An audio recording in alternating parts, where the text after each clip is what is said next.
guys, it's Lotus, and welcome back to another video. Today, we're going to continue on with our read-along of Erha. Let's jump right in. Chapter 140, Shizun, Turn Over! Thanks to Moran's well wishes, Chuaning had a dream that night. Unfortunately, it wasn't of the pleasant sort.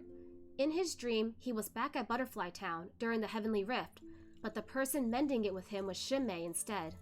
Amidst heavy snow from an ashen sky, Shinmei couldn't hold out as a horde of ghosts stabbed through his heart, and he fell from the dragon coil pillar to the endless snowy ground below. Moran rushed over and, gathering the bleeding Shinmei into his arms, knelt by Chuaning's feet and begged him to help, to save his own disciple. He wanted to save him too, but under the effect of the twinned barrier, he had suffered the same grave injury as Shinmei.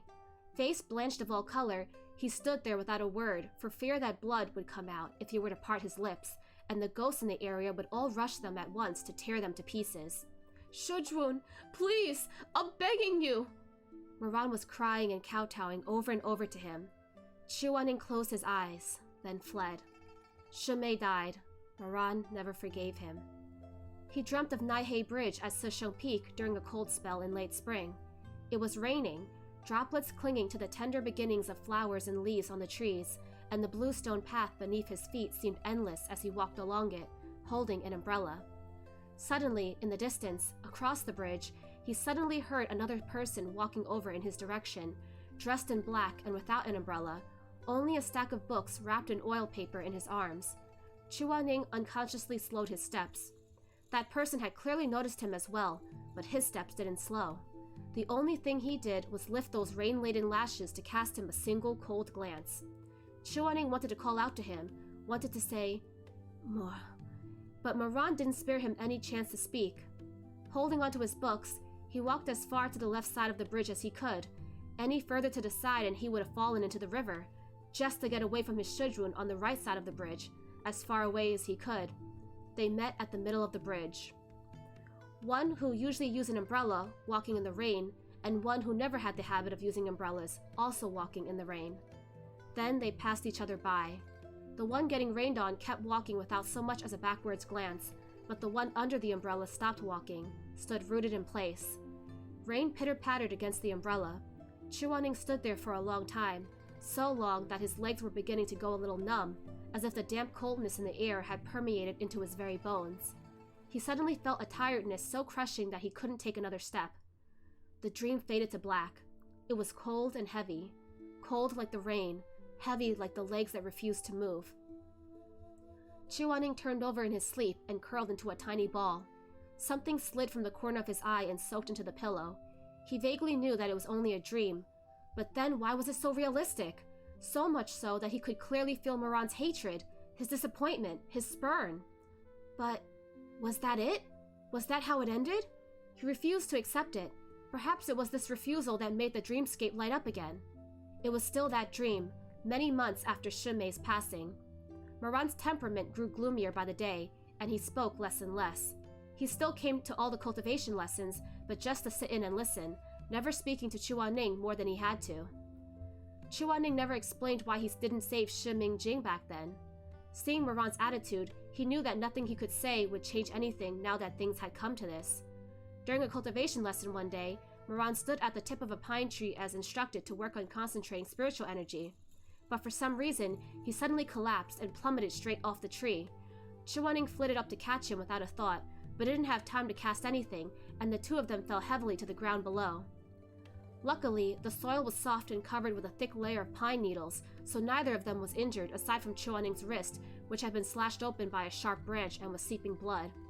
Moran looked at his wound, and then, for the first time in months, lifted his eyes to look directly at Chuaning's face. He said eventually, "Shizun, you're bleeding." The tone was a little stiff, but at least the words were pacifying. "There's salve and bandages in my Qiankun pouch. Best to take care of it now." They sat down on the thick cushion of pine needles on the ground, the refreshing scent of pine trees drifting in the air. Chuaning said nothing as he watched Moran wordlessly wrapping the bandage around his wrist with his head lowered. He could see the minute quivering of Moran's eyelashes, though he couldn't see the expression on his face. For a moment, he wished he could gather up the courage to ask, "Moran, do you really hate me that much?" but the breeze was so gentle, the sunlight so warm. Birds and bugs chirped between the branches, and his injured hand was held lightly between Moran's as he wrapped the bandage. Everything was so quiet and peaceful. He didn't ask it in the end, didn't shatter the picture of serenity. He suddenly felt like the answer wasn't really important anyway. What was important in this dream after Shimei's death was that his blood, his injury, could buy back a little bit of Moran's consciousness, could ease the tension between them just a touch. Chuaning woke up dazed the next day. Lying in bed, he could practically feel the ache in his arm, as well as the lingering warmth. A long moment passed before he rubbed his face tiredly, thinking it ridiculous. What was that nonsense in his dream? It is said that dreams were a manifestation of one's thoughts. Could it be that he was so miffed over how beautiful Shimei had grown up to be that he went and vented it out in his sleep to dream something like Shimei's death? Absurd! He got out of bed and got ready for the day, washing, dressing, and putting his hair up, and soon enough had forgotten all about last night's fragmented dream. The villagers were making rice cakes today. In the lower cultivation realm, rice cakes were an absolute must for New Year's Eve, for good fortunes in the new year. Round-grained, non-glutinous rice and glutinous rice ground into flour the night before were steamed by the women and elderly over hot stoves. It was a laborious process, but didn't really need help from the younger menfolk, so Chuaning slept in a bit and took his time strolling over. Arriving, he saw a big wok propped up in an open field, and a wooden barrel half the height of a person was being steamed over the wok, billowing with hot steam. The village chief's wife stood on a footstool, adding rice flour into the barrel every now and then. A couple of kids were running around the stove playing amongst themselves, occasionally pausing to pull a bunch of roasted peanuts or a cob of corn from the fire pit using metal tongs. The part that Chuaning hadn't expected was that Moran had gotten up as early as usual and was currently helping the village chief's wife watch the stove. One of the kids ran a little too fast and tripped, let out a few sobs, and burst into tears. "Oh no, you tripped?" Moran helped her up and patted the dust off her clothes, asking, "Are you hurt anywhere?" "My hand!" The little girl lifted her dirty little hand to show Moran while bawling still. Moran picked her up, walked over to the well, and drew up a bucket of clean water to wash her hand. It was a little far, so Chuaning couldn't hear what he said to the kid, but the little one held in her cries, sniffled for a while, and stopped crying, and then another while later, started smiling instead, looking up at Moran with snot still in her little face, and started chattering away with him. ... Chuaning watched quietly from behind a corner, watching him coaxing the little girl, watching him carrying her back to the fire pit, watching him retrieve a sweet potato from the fire, peel it, and put it into the little girl's hands. He watched it all from where he stood, as if seeing the last 5 years of Mo Weiyu's life. "Ah, Shizun is here?" A long while went by before Chuaning walked over to sit down next to Moran. He watched the roaring flames beneath the wok for a moment, then asked, "What's in there?" "Peanuts, sweet potatoes, corn," Moran answered. "And now that you're here, a piece of candy for you." "Candy can be roasted?" "It'll be burnt candy if Shizun does it, though," Moran teased with a smile. "Let me." He took out a milk maltose candy from his pocket, removed the rice paper wrapping, put it between the fire tongs, and held it in the fire for a brief moment before pulling it right back out and taking the candy. Sucking in a breath, he said, "It's hot," and blew on the candy to cool it down before holding it out by Chuaning's lips. "Try it!" ... Chuaning wasn't used to eating out of someone else's hand, so he reached out and took the candy himself. The milky white candy was warm and soft from the roasting, bringing out the sweet milky flavor as he chewed. Chuaning said, "Not bad. Roast another." So Moran roasted another, and Chuaning took it as before to eat. Another. ...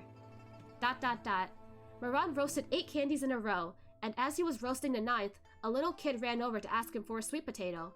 Moran couldn't free a hand, and so had to ask Chuaning to do it instead. Chuaning took the other pair of fire tongs and picked out the biggest one of the sweet potatoes. Moran looked over and said, "Put that one back! Get the small one next to it!" "The bigger ones are tastier." "The bigger ones aren't cooked through yet," Moran said with a smile.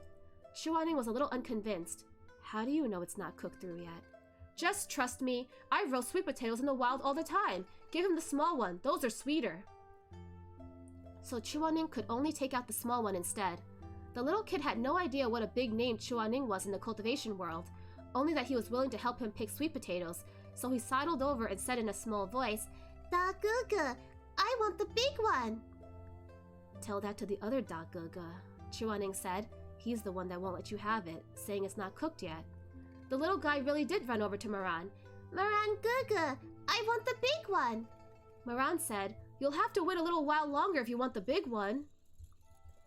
How long is a while longer? Count to 100.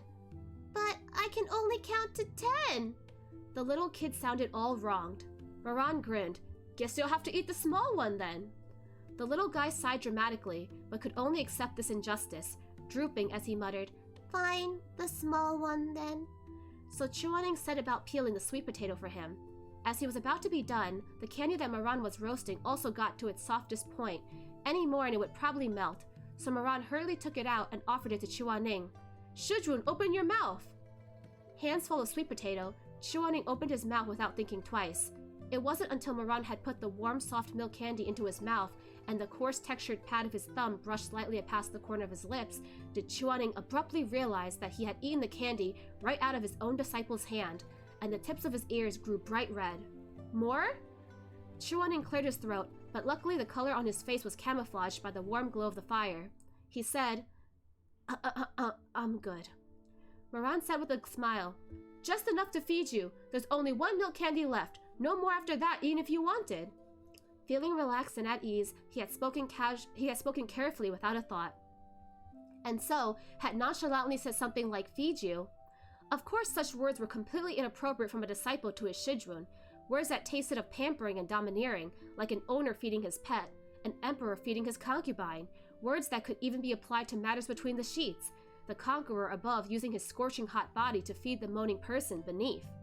Chuaning was dazed for a good solid while, just drowning in those crude words. After the rice was done steaming, the next step involved physical labor. All the young men in the village were to use wooden mallets to pound the rice cakes. The village chief gave Moran a wooden mallet wrapped in gauze, and was just about to hand Chuaning one too when he was stopped by Moran. Moran smiled and said, Village chief, my Shizun has never done this before. He wouldn't be any good at it. ... Chuaning was speechless at the side. He was quite unresigned, a little indignant even, because from the day he left the temple, he'd never been associated with the words no good by anyone. All he ever heard from others were requests and pleas, things like, Xianjun, please help with this and that. This was the first time someone had ever stepped in front of him and said, he doesn't know how, he wouldn't be any good at it. Chuaning was irritated. He wanted to fling his sleeves and bellow, who are you calling no good? But he held himself back. Because Moran wasn't wrong, he really wouldn't be any good at it. The village chief had them go to a stone mortar with a ball of steamy cooked rice flour in it. Moran said, Shizun, when we get started in a bit, turn the rice cake over 3 strikes. Be careful not to burn your hands, and don't do it too fast so I won't accidentally hit you. If you can hit me pounding rice cakes, you might as well quit cultivating and go be a farmer instead. Moran grinned. I'm just saying, just in case. Chuaning didn't feel like wasting any more breath with him, especially since the pair next to them had already gotten started, and he didn't want to be outdone. So he stood next to the stone mortar and said, Get to it. So Moran swung the mallet, the very first strike landing heavily and solidly in the softly steaming rice flour, the ball sinking in around the mallet. He did it 2 more times, then looked up at Chuaning with bright eyes and said, Shizun, turn over! Chuaning turned the ball of rice flour over, and Moran continued pounding it. It only took a couple rounds for them to get the rhythm down. Every 3rd time Moran lifted the mallet, Chuaning would nimbly turn the rice flour ball over, and then the strike would come down just as his hands withdrew.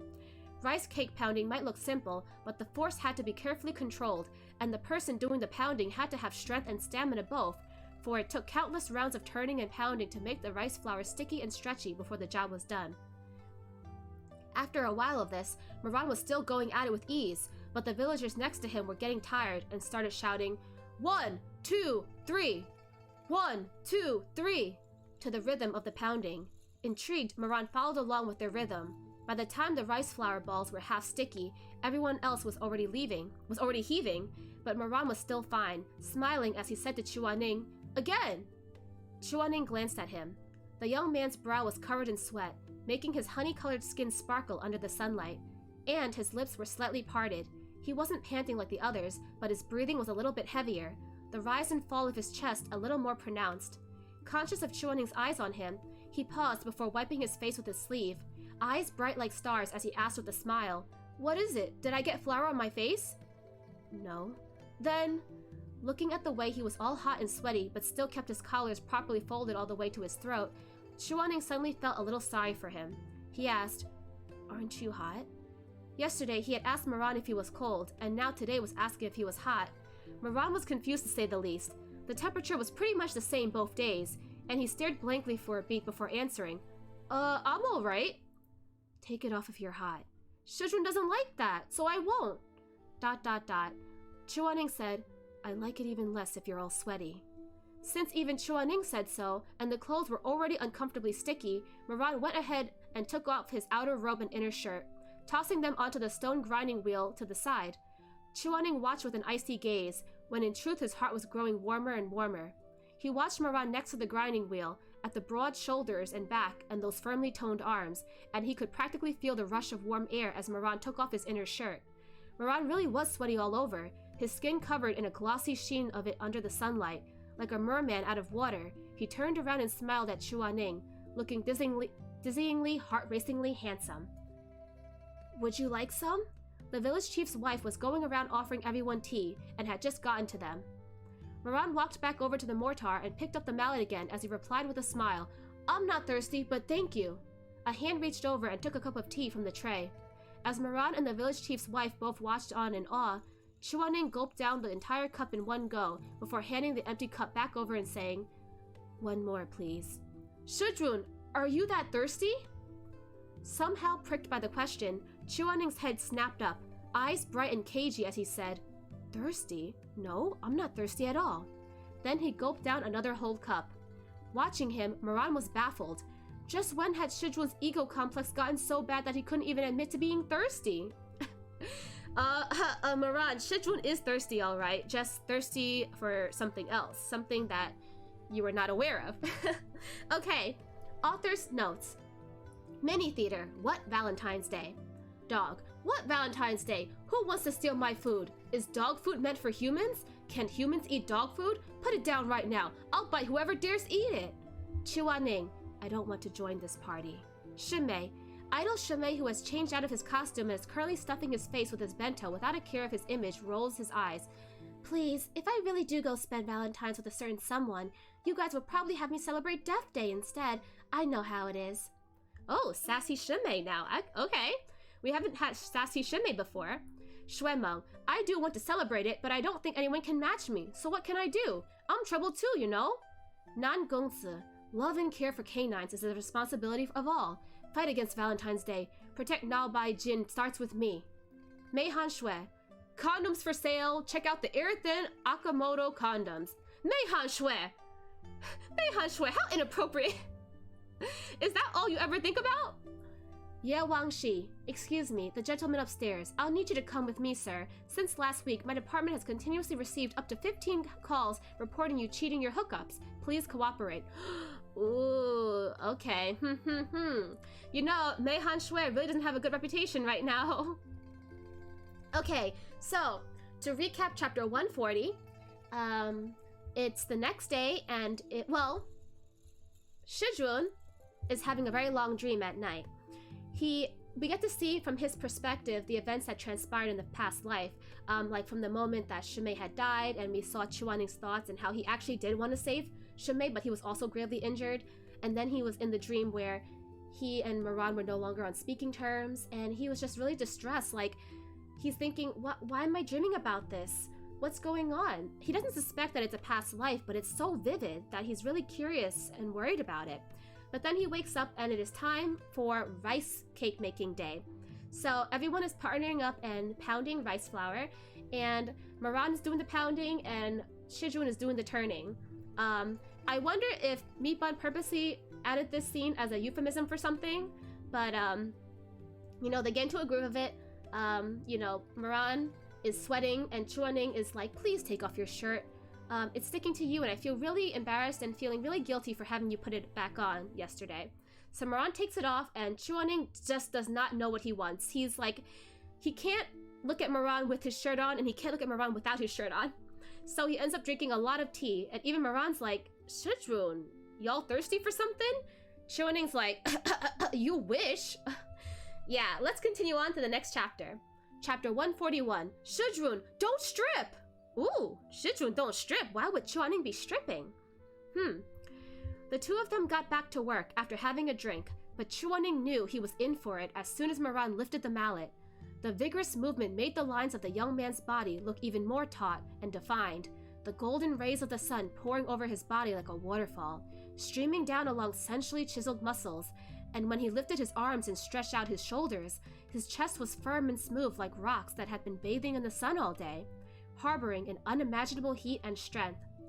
The wooden mallet slammed vigorously into the mortar, sunk deep inside the moist softness of the rice cake, and trailed a sticky white as it was lifted again. Yo, okay, guys, you cannot tell me that Meatbun is not purposely including this imagery right here, right? Meatbun knows what she's doing.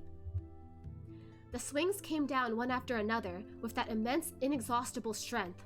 Chuaning thought that if he were to accidentally get hit by a strike, he might really get crushed under him, shattered into pieces.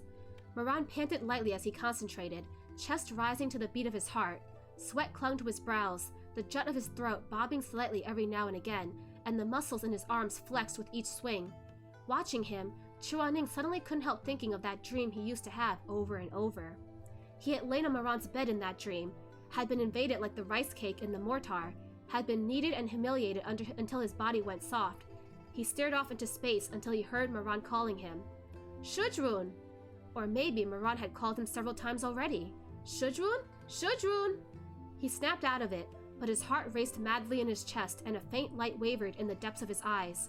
His throat moved, eyes a little unfocused as he responded. Moran's clear eyes stared at him from above, the heat of his body making those eyes seem even more fiery than usual. He said, Shizun, come, turn over. ... In those eyes, in those words, Chuaning felt dreams and reality folding into each other, becoming one. He suddenly felt a little dizzy, a scarlet red flashing by before his eyes. He saw two people tumbling between red-colored bedding embroidered with dragon and phoenix in gold thread, a well-built man on top of another, tumultuous waves of red in an ocean of desire, and the toes of the man beneath were tightly curled, his calves twitching. Shizun, come, turn over. He could practically feel that man's hot breaths against the back of his ear. Let me look at your face while I F you. Shocked by the images that had risen unbidden by his mind, Chuaning squeezed his eyes shut and shook his head. What was that? A hallucination? Or an overly vivid recollection of that dream? Heart thudding, he could feel the slide of cold sweat even as hot blood raced through his veins. Sensing something wrong with him, Moran put down the wooden mallet and came over to his side. Shizun, are you okay? Are you feeling uncomfortable anywhere? No. Even his voice made Chuaning's heart tingle like it was nibbled by insects, and Chuaning shoved him away forcefully, raising his embarrassment-turned fury phoenix eyes, the corners of which were colored with a light sheen of red. He gasped softly, hating his own perturbed mind to the extreme. The sun is too scalding. I was only a little dizzy. Don't stand so close to me. You're all sweaty. Moran looked down at himself, and sure enough, it's true, and felt dismayed. He knew Chuaning had always preferred cleanliness, so he immediately stood down to the side, only watching with a look heavy with concern, but nonetheless his eyes pursued that person, never wanting to move his gaze for even a second. After that, Chuaning had kept silent and wordless until the rice cakes were steamed, and by the time everyone came to sit around, he was already gone. Oh, you're asking about Chu Xianjun? He said he had a bit of a headache, so he's gone back to rest in the cabin, the village chief said. When I saw him leave earlier, his cheeks were a little red. I hope he's not got a fever. The moment Moran heard this, he grew anxious, and he stopped helping with storing the rice cakes, dashing hurriedly instead towards the small courtyard the two stayed at. When he pushed the door open, there was no one on the bed, and he grew even more anxious.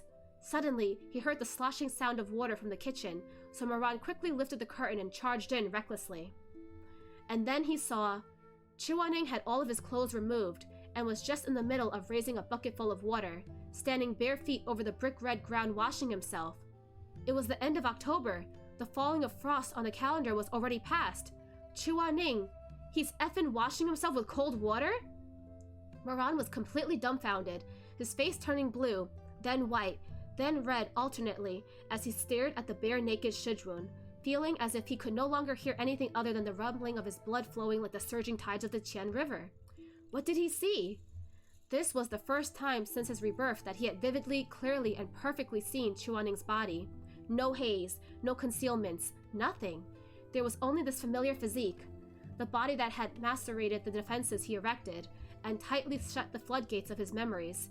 He felt his entire body was boiling with hot blood, trying to break free of his skin and flesh like the gushing of lava. Everything was exactly as he was familiar. Nothing had changed. Suddenly, he found he couldn't breathe. He saw Chuaning's shoulders, the curves and strength perfect like the bow that was pulled to 7 parts taut, ready to shoot. He saw Chuaning's shoulder blades stirring beneath the skin as delicate as thin ice. And then he followed the water stream. Yes, he followed the water stream. The water stream eroded his sight and brought it downwards. And so he saw Chuaning's thin and slender waist. There were 2 pools of shallow dimples on his back, and they were filled with wine, ready to poison all who desired his person. Going down further, he saw the perky and sturdy buttocks, much like the ripened sweet fruit of autumn, and he knew what ecstasy it'd be if he touched them, knew the trembling of pleasure when joined, like his soul grew split, and forever thus be kneaded into one with the person under him, becoming greedy once he had tasted goodness, unable to quit the addiction. Mo Xianjun! Suddenly, there's someone calling for him. Mo Xianjun, are you there? Moran freezes and turns his head, but before he could stop the curtain, it was pulled aside. Ling'er poked her head in, and said as she walked over, "Why did you run off in a hurry? My mom told me to get you to go eat the sweet rice cakes. You..." She saw Chuaning was bathing, and her voice died in her throat. Chuaning, ... Ling'er, ... Ah! The girl screamed, covering her eyes in a panic. Chuaning's expression was also extremely dark, and tried to grab for his clothes in a rare flurry. But how could he possibly have expected there'd be 2 uninvited guests charging to his house when he came running back for a wash? What the hell? He had always done what he felt like, so his clothes were ditched near the door when he stripped. Was he going to cross the entire kitchen in his bare naked body to go fish for clothes under the watch of a grown girl? Just as he was stuck in his terrible plight, feeling helpless, Moran came straight for him, raising his arms and propping it against the wall, blocking him off with his embrace. He cabadonned him? Oh my gosh! Moran twisted his head around and said to Ling'er, "Get out." Ah, right! That girl was also too startled, and actually stayed stunned for a moment before she stumbled out in a hurry, running far away in horror. Chuaning, ... Moran's expression was gloomy, and only after he made sure the girl really did go away did he sigh in relief, turning his head back, just to face Chuaning's cold and indifferent face. Only then did he realize his action just now was very much like a ferocious hound protecting his food, baring his teeth to scare off intruders before turning back around, whimpering to lick and eat the food hard won. His arms were still propped against the wall, and in order to keep Chuaning firmly shielded, he was pressed very close, so much that he could easily detect Chuaning's scent, and he stiffened unconsciously. His head was burning, dizzy and heavy. Scent was the easiest in evoking memories and desire, just as smelling the aroma of meat would make one hungry, and smelling plum blossoms would make one think of winter snow. All is the same, just like lust. Moran could only feel his mind surge, and the wall of determination he so painstakingly erected seemed to be toppling here and now. Chuaning's scent was a spark that landed in his dry and arid chest, and igniting his animal instincts, ready to burn him to dust. Normally when they got too close, it didn't matter if Chuaning was properly dressed. He still couldn't help but feel his heart flutter, never mind that the man before him now wasn't covered by a single thread, wearing nothing. He desperately wanted to seize Chuaning's icy cold wrists, still dripping with droplets, twist the man around and push him against the wall, then immediately rip off his own clothes, pressing himself forcefully against this person, hold this person, let this person's back press tightly against his own chest, and brutally enter him just like this. Just like in the previous life, where the absolute power he held over this person's life was in the sweat and panting, melting them back into sweet splendor. He really couldn't anymore. He wanted him so bad. Moran's breathing abruptly turned heavy. He didn't speak. Chuaning didn't make a sound either. The two pressed against the wall like this, standing very close to each other, almost touching, but the muscles of Moran's arms were pulled taut, trembling subtly, forcefully hanging on. "I may not touch them! I may not touch him! Respect him! Respect him! Love him! I may not commit any more the absurdity of deceiving and destroying my masters and ancestors! I may not!" He told himself this again and again, mechanically repeating it in his mind. The weather was cold, but thin sweat was already slowly dotting his forehead.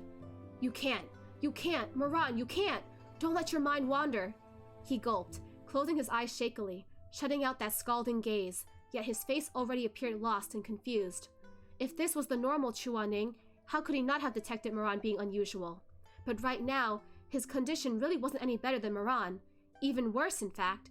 He appeared calm and indifferent, but heavens know just how much willpower he had to expend in order to keep himself steady, and only then could he pretend to be calm. Moran's breath was so hot and heavy, full of the overbearing scent that belonged only to males, practically burning him. And the arms propped against the wall were so firm, so thick, so strong, so full of power. He hadn't sparred with Moran since his rebirth, but he knew that counting strength alone, not counting spiritual power, these arms could crush him like nothing. He didn't want to look at Moran's eyes, so he dropped his eyes somewhat, his gaze landing on Moran's chest. While they didn't press together, Moran is so close to him, there was practically only a thread of distance between them, and he could clearly feel that male tension emitted from that hot chest, broad and blazing. Like he could melt the coldest solid ice in the world and turn it into an uncontrollably overflowing spring. Shizun! The young man called out to him all of a sudden, and he couldn't tell if it was his imagination, but he felt the other's voice sounded a little hoarse, filled with the wetness of the fire of lust and hot breath. Moran had called him Shizun many times before, calmly, respectfully, furiously, jokingly, uncountable ways. But this was the first time he had called a different Shizun. It was nursed between his lips and teeth, dyed with the astringence of lust, sounding so filthy and alluring. Chuaning felt even the cracks of his bones were numbing. Impossible. Moran would never call him like that. It was him who heard it wrong. It was him who was thinking too much. It was his heart that was filthy.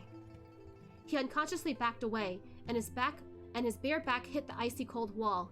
He shuddered involuntarily, his lips quivering as his mouth opened slightly, appearing a little at a loss and helpless. The colors of Moran's pupils darkened even more. He stared at those moist and fair-colored lips. While he didn't make a move, his fantasy had already gone wild as he imagined himself lowering to kiss Chuaning, prying his mouth open and brutally invading that person's untouched forbidden grounds with his hot tongue. He imagined his hands clutching Chuaning's waist and stroking him with vigor, leaving merciless red marks on that skin. No matter how much he repressed himself, the blood of a wolf still surged in Moran's veins. The nature he set free was always going to be blazing and tyrannical, going as far as ripping apart the one going to bed with him between the sheets, devouring the other whole from the inside to out, licking up every last drop of blood, every inch of flesh. He could never become tame. Closing his eyes, suppressing the boiling lava in his chest, he knew this was bad. He knew how close to a beast a man's flared desire could be, and he had to chase away this completely oblivious rabbit before his lust broke free of restraint. He withdrew his hands and said, his voice practically hoarse, "Shizun, I'll go get your clothes." Thick and heavy breaths brushed past Chuaning's lashes. Moran turned around, walked to the door in long strides, and picked up the robes Chuaning had tossed there. Chuaning was still leaning against the wall, but he felt as if he had just run 100 miles, completely drained, and couldn't catch his breath. He squinted his phoenix eyes a little, and saw Moran had his back facing him, rummaging through the clothes he had stripped over at the other end, and suddenly remembered the state of a certain body part of his. He blanked for a few seconds, then abruptly snapped out of it. When Moran entered earlier, he was showering with his back facing him, and when he had turned around, Moran had pressed close so he didn't look down, which was why he didn't notice his rising desire. But if Moran turned his head around and after picking up the clothes, then Yu Hung Elder's haughty and pristine reputation, the aloof and aesthetic image Chuaning had maintained for so long, would probably crumble into dust in an instant. Chuaning was instantly in a panic. Seeing how Moran had already sorted and tidied up his robes, holding them in his hands, seeing how he was about to turn his head around, Chuaning was left with only two choices. 1, pretend his legs suddenly hurt and crouch down, or 2, jab his eyes out. Before he could decide on one of the two awful options, Moran had already turned around. "Shizun, you what?" He didn't finish. Whatever he had to say was all cut off between his lips the moment he saw the sight before him, plunging him deep into the mire, never to resurface. What did he see? Did he see Chuaning's desire? Okay, author's notes. It's New Year's Eve. No, it's New Year's. Happy New Year's. Greetings, everyone. Chuaning, Happy New Year. Come to me if you run into any difficulties. Moran 1.0. Wishing everyone a happy new year. A prosperous year of the dog. Everyone must be smarter than me, okay? Moran 2.0. Happy new year. You can come to me for help if you run into any difficulties. Haha. Moran 0.5. This venerable one will gift everyone a verse, personally handwritten by this venerable one. Great cock of the year of the dog. Liu Gonggong. Your Majesty, you've misspelt again. Shuemeng. May you be as hot as me this New Year's. Shimei. May every girl here be prettier than me. Mei Han Shui. May the gentleman here have better luck in love than me. Song Chu Tong. May everyone here have better skin than me. Jiang Bigger boobs than me, Kay. Madam Wang. May everyone find a partner who cares for you as much as Shuerlang cares for me. Shuer Zhengyang. May everyone be rich. Get all the monies. Ha ha ha. Boss. May everyone be successful every year. And please take good care of me next year. Don't roast me too hard. Thank you, thank you. Meatbun, a happy new year to everyone. Thank you all. Mwah, mwah. Okay, thank you, Meatbun, for the mini theater. Okay, so to recap chapter 141, Shizun is starting to get impure thoughts.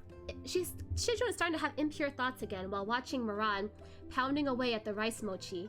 So he decides to excuse himself and go take a cold bath. Now Moran had heard from the villagers that Chuaning had run off, so he went to go chase after him and check on him to make sure he's okay. And when he goes to peek at him, he realizes that Chuaning is buck naked and taking a cold bath. So he wanted to say something because he was worried that Chuaning would catch a cold, but then he stopped himself because he got lost in his memories, remembering how he had embraced Chuaning's body in the past life. And he ended up kind of low-key,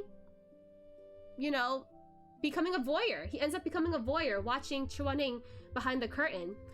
And then the moment is broken because Ling comes to check on Moran, and she accidentally sees Chuaning's naked body as well. Now, this triggers Moran's fight response, and he goes up to cover and kabadan Chuaning against the wall while he turns to Ling and tells her to get out. He's like, no one, how dare you look at my Shizun's bare body? Get out of here! Only I can look at his body like that.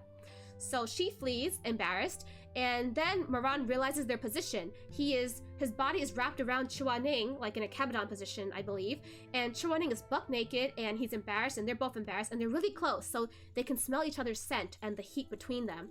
Now, Chuaning does not know where to look at. He's like, I can't look him in the eyes, I'm so embarrassed, so he looks down at his chest, and that doesn't help either.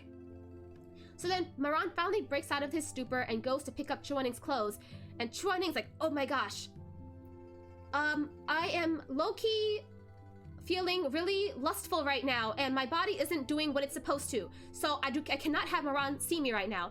So what is Chuaning gonna do? Is he going to